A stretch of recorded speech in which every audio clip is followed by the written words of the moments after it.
नमस्कार, मैं विकास शर्मा स्वागत करता हूं आपका अपने YouTube channel technical study room by Vikas Sharma. जैसा कि आप जानते हैं कि मध्य प्रदेश में 10वीं के रिजल्ट घोषित हो चुके हैं, जिसके आधार पर ITI में एडमिशन के लिए आप अप्लाई कर सकते हैं। ITI में एडमिशन के लिए रजिस्ट्रेशन 22 जुलाई 2021 से शुरू हो चुके हैं, जिसकी आखिरी दिनांक है 8 अगस्त 2021। यदि आप चैनल पर पहली बार आए हैं तो प्लीज़ चैनल को सब्सक्राइब कीजिए। तो चलिए जानते हैं ऑनलाइन रजिस्ट्रेशन किस तरह करना है। रजिस्ट्रेशन करने के लिए आप अपने नज़दीकी MP ऑनलाइन कियोस्क सेंटर पर जाकर रजिस्ट्रेशन करवा सकते हैं। रजिस्ट्रेशन आप घर बैठकर अपने मोबाइल के द्वारा भी मात्र 35 रुपये की रजिस्ट्रेशन शुल्क अदा करके भी कर सकते हैं।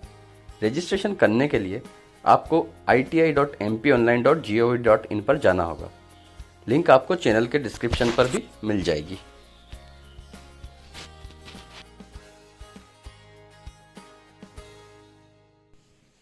ऑनलाइन एप्लीकेशन करने के लिए आपको अपने मोबाइल के गूगल क्रोम वेब ब्राउज़र में जाना है और यहाँ पर टाइप करना है iti.mponline.gov.in। जो वेब पेज खुलेगा उस पर आपको ITI काउंसलिंग नज़र आएगा, उस पर क्लिक करना है। ठीक है, अगले पेज पर आपको रजिस्ट्रेशन की लिंक मिल जाएगी। जहाँ सीरियल नंबर 1 पे जहाँ रजिस्ट्रेशन लिखा है उसके आखिरी में एक्शन के नीचे क्लिक हियर का एक बटन बना हुआ है, उस पर आपको क्लिक करना है।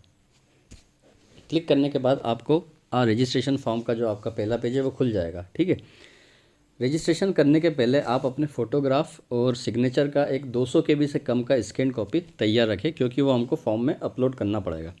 ठीक है, तो चलिए शुरू करते हैं कि फॉर्म कैसे भरना है वो देखते हैं। सबसे पहले आपको ये बताना है कि आपने 10वीं किस बोर्ड से पास की है। आपने 10वीं MP बोर्ड से पास की है या किसी अन्य बोर्ड से पास की है। यदि आपने 10वीं MP बोर्ड से 2003 के बाद पास आउट की है तो आपको यहाँ हाँ का विकल्प चुनना है।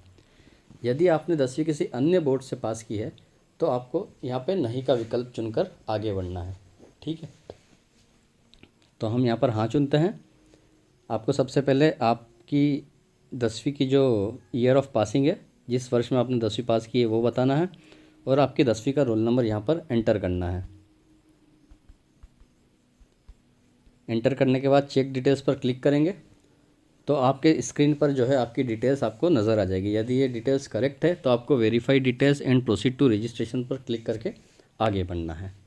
ठीक है, अब यदि आपने किसी अन्य बोर्ड से पास की 10वीं या आपकी डिटेल्स यहाँ पर नज़र नहीं आ रही है तो आपको यहाँ नहीं का विकल्प चुन के इस फॉर्म को भरना पड़ेगा।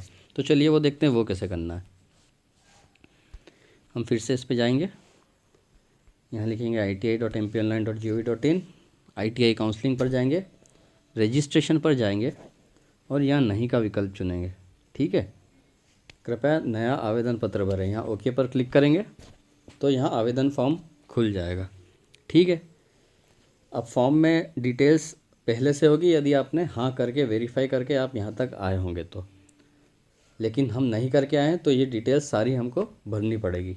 ठीक है, तो डिटेल्स बहुत ही इजी है, जैसे कि आपका नाम, आपके फादर का नाम, आपकी मदर का नाम, डेट ऑफ बर्थ, जेंडर, धर्म, ये चीज़ें तो आप आसानी से भर लेंगे। ठीक है, जो याद रखने जैसी चीज़ें हैं मैं वो आपको बता देता हूँ। ठीक है, तो सबसे पहली बात तो आपको ये याद रखना है कि जहाँ पर भी ये लाल कलर का एस्ट्रिक का साइन बना हुआ है, ये वाला, ये फील्ड्स आपको भरना अनिवार्य है। इसको भरे बिना आप फॉर्म को सबमिट नहीं कर पाएंगे। अब ऐसे फील्ड जहाँ पे ये नहीं है, जैसे समग्र ID पे आपको ये स्टार नज़र नहीं आ रहा है, ये आप नहीं भी भरेंगे तो भी आपका फॉर्म जो है वो सबमिट हो जाएगा। ठीक है, तो ये तो होगी पहली चीज़। दूसरी चीज़ आपको क्या याद रखनी है कि ये जो श्रेणी वाला ऑप्शन है, यहाँ पे जनरल, OBC, SC और ST के अलावा एक और ऑप्शन नज़र आ रहा है EWS। यदि आपके पालक या आपके पिताजी जो है उनकी वार्षिक आय 8 लाख से कम है तो EWS यानी इकोनॉमिक वीकर सेक्शन का एक सर्टिफिकेट बनता है, जहाँ से लोक सेवा केंद्र से, वो सर्टिफिकेट आप बनवा के यहाँ EWS का ऑप्शन चुन सकते हैं यदि आप सामान्य जाति के हैं तो भी। इससे आपको ITI में एडमिशन में प्रायोरिटी मिलेगी। ठीक है, तो यदि आपके पिताजी की वार्षिक आय 8 लाख से कम है तो आप यहाँ EWS का विकल्प चुनिए। ठीक है, तीसरी चीज़ आपको ये याद रखना है, यहाँ लिखा है क्या आप जम्मू कश्मीर राज्य के से विस्थापित है। यदि आप वाकई में जम्मू कश्मीर राज्य से विस्थापित है तो ही यहाँ पर हाँ का विकल्प चुनिएगा, क्योंकि गलती से यदि आपने नहीं भर दिया तो हाँ भर दिया तो डॉक्यूमेंट वेरिफिकेशन के समय आपका एडमिशन जो प्रोसेस है वो कैंसिल हो जाएगा, आपका एडमिशन निरस्त हो जाएगा। ठीक है। फिर अगला है, क्या आप गैर सरकारी प्राइवेट आईटीआई में प्रवेश चाहते हैं, तो आप यहाँ पे हाँ भर दीजिए। अगला है, पुलिस आईटीआई में प्रवेश चाहते हैं, यहाँ भी आप हाँ भर दीजिए। क्या आप मध्य प्रदेश के मूल निवासी है, ये तो आप भर सकते हैं हाँ, या यदि आप है तो हाँ भर दिए, या नहीं है तो नहीं भरिए। ठीक है। परिवार की वार्षिक आय ये आपको भरना कंपलसरी है। फिर यहाँ पूछ रहे क्या आप आईएमसी स्कीम के तहत प्रवेश में इच्छुक है, तो यहाँ पर भी आप हाँ भर सकते हैं, कोई दिक्कत नहीं है। क्या आप ड्यूअल सिस्टम ऑफ ट्रेनिंग के अंतर्गत प्रशिक्षण में प्रवेश के इच्छुक है, यहाँ पे भी आप हाँ भर दीजिए, यहाँ भी कोई दिक्कत नहीं है। ठीक है।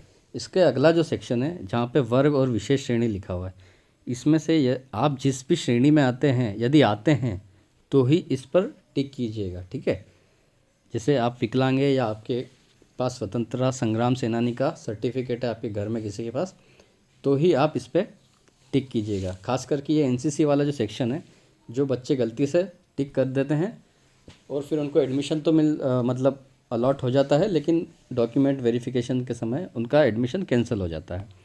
एनसीसी सर्टिफिकेट भी आपके पास बी कैटेगरी का होना चाहिए। ठीक है, बी या उससे ऊपर, तभी आपको एडमिशन में प्रायोरिटी मिलेगी। ठीक है। तो आपको ये श्रेणी और विशेष श्रेणी में ध्यान रख के इसको आपको भरना होगा। ठीक है।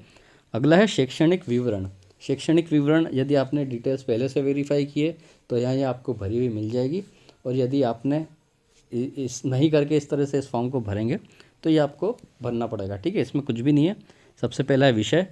तो विषय यदि आपने 10वीं में मैथ्स और साइंस पढ़ी है तो विज्ञान एवं गणित विषय के साथ वाला ऑप्शन चुनिए। अगर 10वीं में आपने विज्ञान और गणित नहीं पढ़ा है तो बिना विज्ञान एवं गणित विषय वाला ऑप्शन आप सिलेक्ट करके इसमें आगे बढ़े। ठीक है।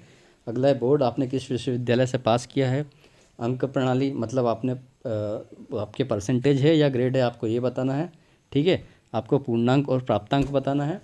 जैसे ही आप ये बताएंगे तो आपके ग्रेड और प्रतिशत अपने आप यहाँ पे प्रॉम्प्ट हो जाएंगे। ठीक है।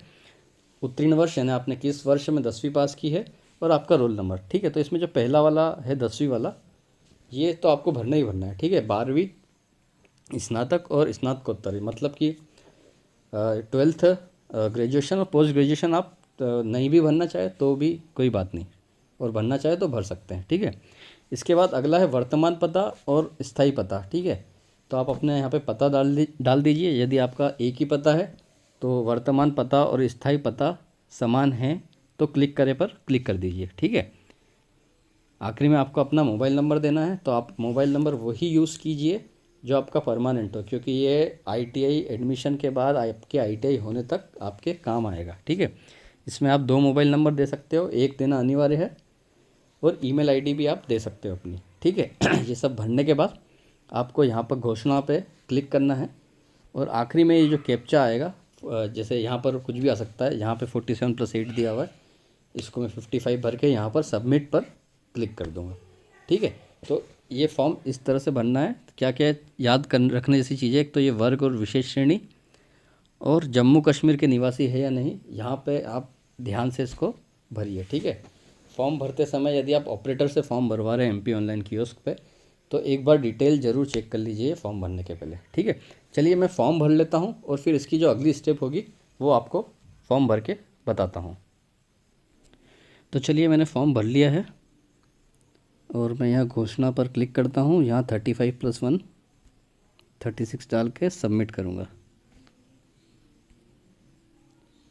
ठीक है। सबमिट करने के बाद यहाँ पर आपका आवेदन जो है वो अभी आईडी जनरेट नहीं हुआ है, लेकिन आपकी डिटेल्स आप यहाँ देख सकते हैं। अब हमको फ़ोटो और सिग्नेचर जो है वो अपलोड करना है। आप सारी डिटेल्स एक बार अच्छी तरह से चेक कर लीजिए। ठीक है। यदि कुछ गलती है तो आप वापस से बैक करके इस फॉर्म को फिर से भर लीजिए। ठीक। अब हम यहाँ पर फ़ोटो और सिग्नेचर जो है वो अपलोड कर देते हैं। ठीक है।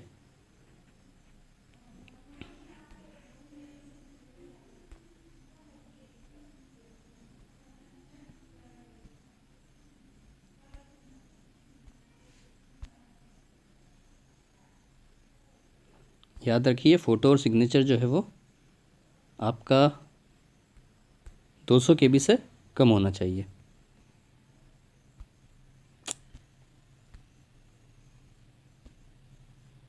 ठीक है, ये दोनों मैं यहाँ पे फ़ोटो और हस्ताक्षर चुनने के बाद इसको कंटिन्यू करूँगा। कंटिन्यू करने पर आपका फ़ोटो और सिग्नेचर अपलोड हो जाएगा। इसके बाद आपको पेमेंट करना है, तो इसके लिए आप प्रोसीड टू पेमेंट पर क्लिक करेंगे। आपको पेमेंट करने के लिए 4 ऑप्शन मिलेंगे: net banking, debit card, credit card, UPI और वॉलेट। मैं यहाँ यूपीआई सिलेक्ट कर रहा हूँ। ठीक है, यूपीआई सिलेक्ट करने पे आपको यहाँ पर यूपीआई आईडी आपकी डालनी होगी। यूपीआई आईडी डालने के बाद आप पेमेंट प्रोसेस करेंगे।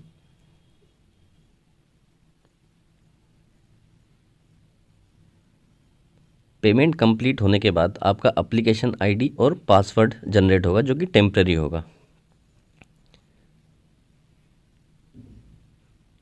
ठीक है, मैंने यहाँ पर 35 का पेमेंट किया है। ये कंप्लीट होते से ही हमें फिर से स्क्रीन पर जाना है। यहाँ पर हमें सबसे नीचे जो है टेम्परेरी पासवर्ड मिलेगा इस तरह का, और सबसे ऊपर जो है आपकी एक एप्लीकेशन आईडी होगी। ये पासवर्ड टेम्परेरी होगा, जिसको आपको बाद में चेंज करना होगा। तो आईडी और पासवर्ड आप अपने पास सुरक्षित रखिए, क्योंकि ये हमें चॉइस फिलिंग करने के लिए आगे काम आएगा। ठीक है, तो चलिए अगले वीडियो में जानेंगे हम कि चॉइस फिलिंग किस तरह से करना है। एप्लीकेशन से संबंधित कोई क्वेरी हो तो आप कमेंट बॉक्स पर कमेंट करके पूछ सकते हैं। वीडियो को लाइक कीजिए, शेयर कीजिए और इस चैनल को सब्सक्राइब कीजिए। जय भारत, जय हिंद।